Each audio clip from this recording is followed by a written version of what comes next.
তারপরে তো কক্সবাজারে জানেন আমরা নেক্সট মাসের ভিতরে কক্সবাজারে আন্তর্জাতিক বিমানবন্দর পরিণত করব।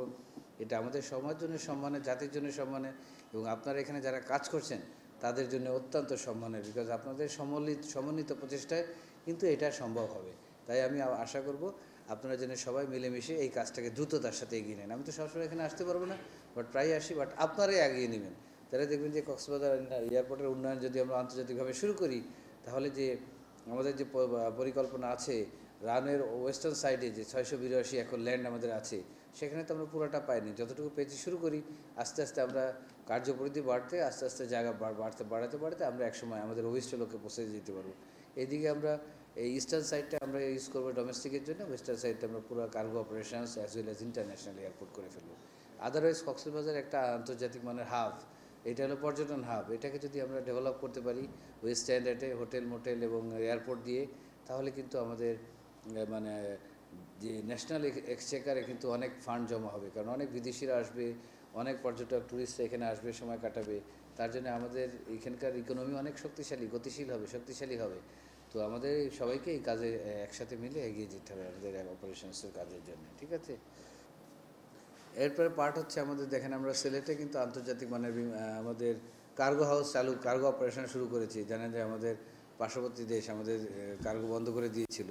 এটাকে আমরা কোনো কথাই বলি না, আমরা খুব খুশি হয়েছি। আমি নিজে ব্যক্তিগতভাবে খুশি হয়েছি, কারণ আমাদের নিজস্ব সক্ষমতা থাকতে হবে আমাদের নিজস্ব কার্গো তৈরি করা, যার প্রতিফলিত হিসেবে সিলেটে আমরা সঙ্গে সঙ্গে কার্গো অপারেশন শুরু করেছি ম্যাসিভ স্কেলে। এখন সিলেটে সপ্তাহে একটা করে ছিল, এখন 3টা করে কার্গো অপারেশন শুরু হবে, প্লাস আরও একটা কোম্পানি নতুন এসেছে, তারাও কার্গো অপারেশন শুরু করতে চায়।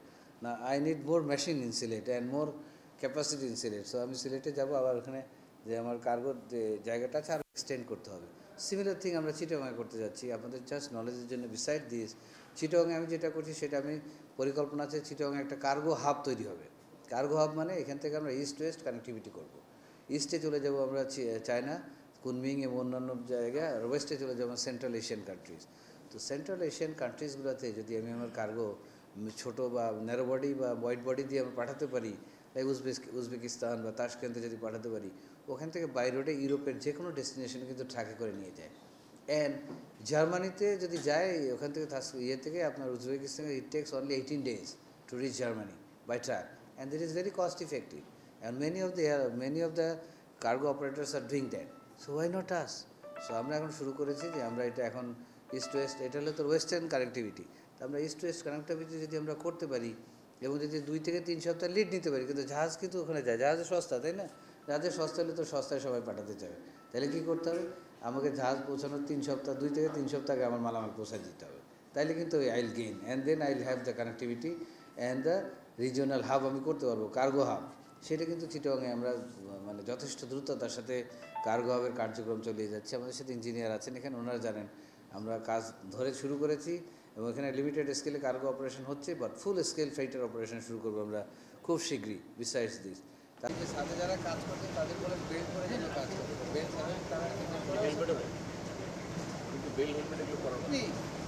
বেল্ট লাগাইছেন? বেল্ট কোথায়? বেল্ট এরপরে তো উইল ডাই। আমি বেল্ট লাগান।